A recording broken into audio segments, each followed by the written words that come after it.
नए वोटरों को साथ लाने की कवायद में जुटी बीजेपी मुस्लिमों को अपना बनाने का काम कर रही है।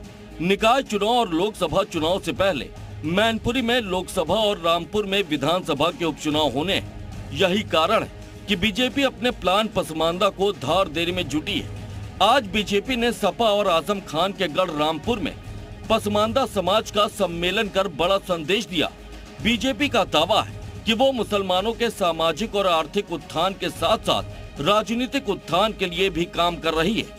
पसमानदा सम्मेलन में भी इस बात को जोर शोर से बताया जा रहा है कि बीजेपी सबका साथ सबका विकास की नीति पर काम कर रही है और बीजेपी ही मुसलमानों की असली हितैषी है।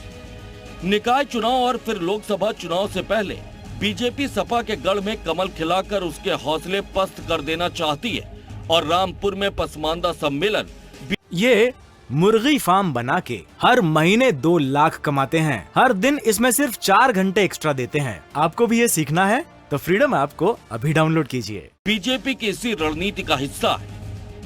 रामपुर समाजवादी पार्टी का गढ़ कहा जाता है, लेकिन इस गढ़ में सेंध लगाने में भारतीय जनता पार्टी पीछे नहीं रही। लोकसभा उपचुनाव में अब विधानसभा उपचुनाव हमारे सामने है। भारतीय जनता पार्टी ने एक बड़ा दांव चला पसमानदा सम्मेलन का।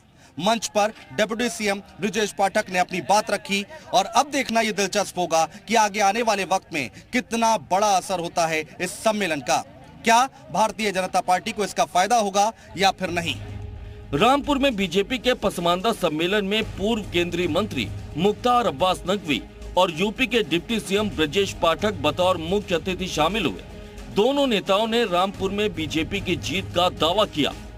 इसलिए हम लोग मिलकर के सब लोग जो भी चुनाव होता है भारतीय जनता पार्टी उस पर मजबूती के साथ और मुस्तैदी के साथ लड़ती है और विजय पताका फहराती है। यहाँ पर भी उपचुनाव में जैसे लोकसभा में हम जीते हैं वैसे यहाँ भी जीतेंगे। देखिए, हम सभी उपचुनाव में भारतीय जनता पार्टी कमल के चुनाव चिन्ह पर चुनाव जीतेगी और कमल खिलेगा। रामपुर के महात्मा गांधी स्टेडियम में पसमानदा सम्मेलन का आयोजन किया गया। इस सम्मेलन में हजारों की संख्या में मुस्लिम बुद्धिजीवियों ने हिस्सा लिया। उत्तर प्रदेश में 85% मुस्लिम आबादी पसमानदा समुदाय की है। मुस्लिम मतदाता उत्तर प्रदेश के 72 विधानसभा और 14 लोकसभा क्षेत्रों में प्रभाव रखते हैं। ऐसे में मुसलमानों को साध कर बीजेपी यूपी पर अपनी धाक कायम रखना चाहती है। ब्यूरो रिपोर्ट, जी मीडिया।